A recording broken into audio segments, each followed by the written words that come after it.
Hello, fellow diggers. Hey guys, this is Penny Digger. I just got through cleaning these Roman coins. And, you got to take into consideration that the things are right at 2,000 years old. Anyway, this big one. As much gunk as was on top of the water when I got through with it, you would think it would have gotten a lot cleaner, but if you recall how it looked when I first showed it to you, that is a lot sharper. You can see the profile if I can hold this thing by the edges. You can see the profile of the head there a lot better. It's got that nice green patina showing through rather than all the black. So yeah, it cleaned it up pretty good, and the back is still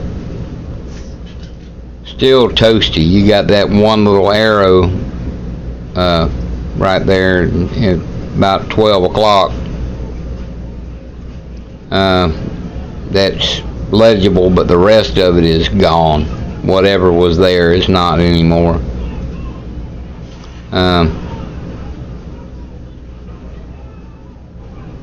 But yeah, it cleaned it up some. And I could probably leave it in there for a couple hours and get a little bit more results, but then it might damage the coin, so I can live with that. It's a lot better than it was, so I can live with that. And this one, you got some of the copper showing through. The face right there is in higher relief. The lettering around the edges is in higher relief. I don't read Latin, so I don't know what it says. And then on the back here, there's a lot of the copper that came through. And once again, the lettering around the edges is popping out real good. And you can see the centurion there a little bit better, and the guy kneeling at his feet, but yeah, there's still a lot that stayed on there. Once again, I could leave it in there a little while longer and probably get better results, but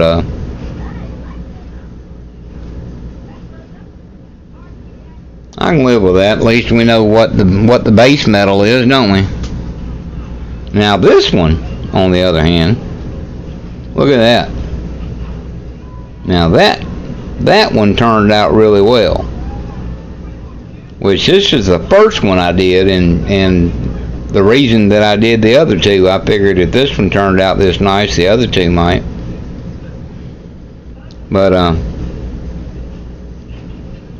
yeah, that turned out real good. The head and everything, the bust turned out real good. You got a lot of the copper showing, and it's showing uniform and not just in little splotches like on the other one.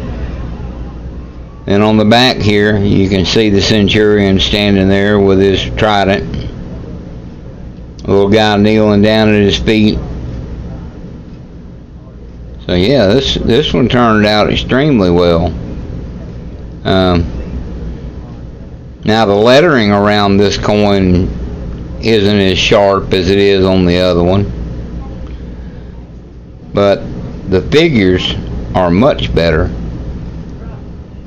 and the lettering on this one isn't as sharp as the other one, but the bust is a lot better, so I can live with that.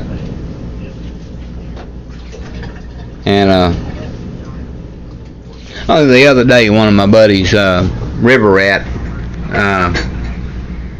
Axel up in Michigan, Paul C. If you don't watch his videos, check him out. That's Paulcee, Paul C. And he just recently got him a CTX 3030. He's been doing it with an E-Track, but here lately he's doing it with that CTX and finding some nice coins.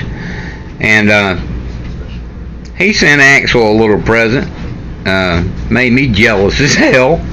But he sent Axel a small hammered coin, and Axel was beside himself, to say the least.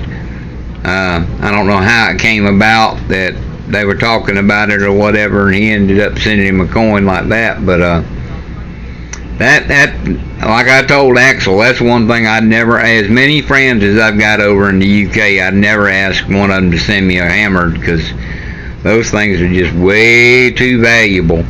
I wouldn't want to ask anybody to part with something like that, but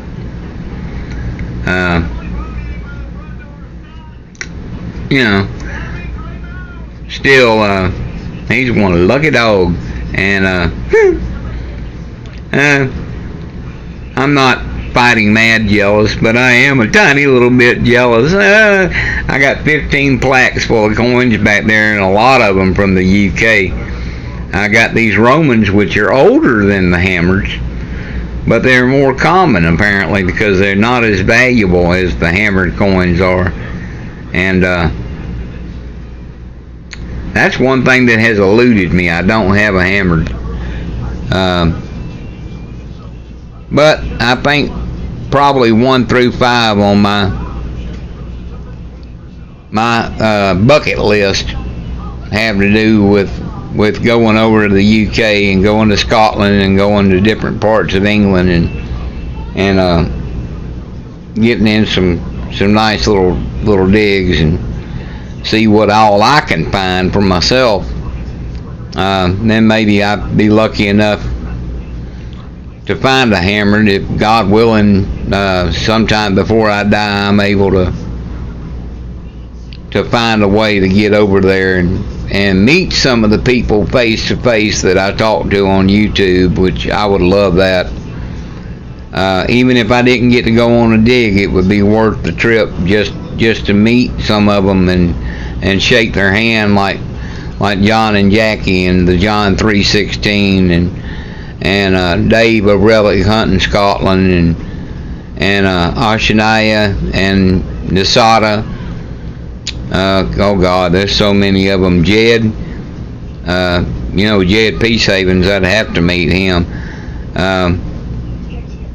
Maybe I'd be lucky enough that Jed could introduce me to the actor that played Scruffy on Last of Summer Wine, because he was my favorite. But even if not, I'd love to meet Jed.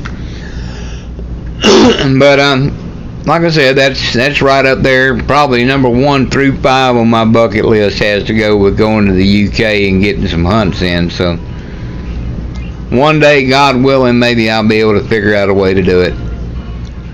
But these didn't turn out too awful bad. They're not bright and shiny like some of the other coins I've cleaned, but hey, these are right at 2,000 years old, and they've been sitting in the dirt for an awful long time. So I can't complain.